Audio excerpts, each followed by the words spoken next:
নমস্কার, আজীবন কেয়ার সেন্টারের পক্ষ থেকে আমি ডায়েটিশিয়ান শ্রেয়শ্রী চলে এসেছি নতুন একটি ভিডিও নিয়ে।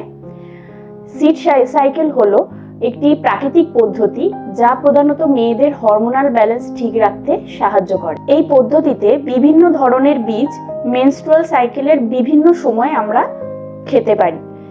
আরো ভালো করে বলতে গেলে বলা যায়, একটি পুরো মেনস্ট্রুয়াল সাইকেলের প্রথম 1 থেকে 14 দিন অর্থাৎ ফলিকিউলার ফেজে আমরা ফ্ল্যাক্স সিড মানে তিসি বীজ এবং পামকিন সিড মানে কুমড়ো বীজ আমাদের খেতে হবে।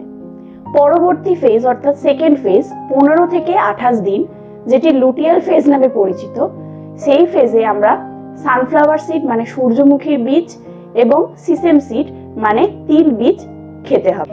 এর বিভিন্ন উপকারী দিক আছে। এটি যেমন হরমোনাল ব্যালেন্স ঠিক করে, তার পাশাপাশি polycystic ovarian disease, infertility, delayed menstruation মানে মেনস্ট্রুয়েশন দেরিতে আসছে এই সমস্যারও সমাধান করে। এছাড়াও এটি থাইরয়েড লেভেল ম্যানেজ করতে সাহায্য করে এবং ওয়েট লসেও হেল্প করে। এবার আসি কি ভাবে আমরা এটা খেতে পারি। এই বীজগুলি গুঁড়ো করে সকালবেলা খালি পেটে জলে মিশিয়ে খেতে পারি।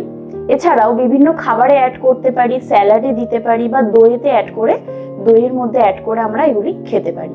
তাই একজন পুষ্টিবিদের পরামর্শ নিয়ে সঠিক উপায়ে আমাদের ডায়েট প্ল্যানে আমরা এই সিডগুলি রাখতেই পারি। নমস্কার, আজকে এই পর্যন্তই। দেখা হবে পরবর্তী কোনো ভিডিওতে।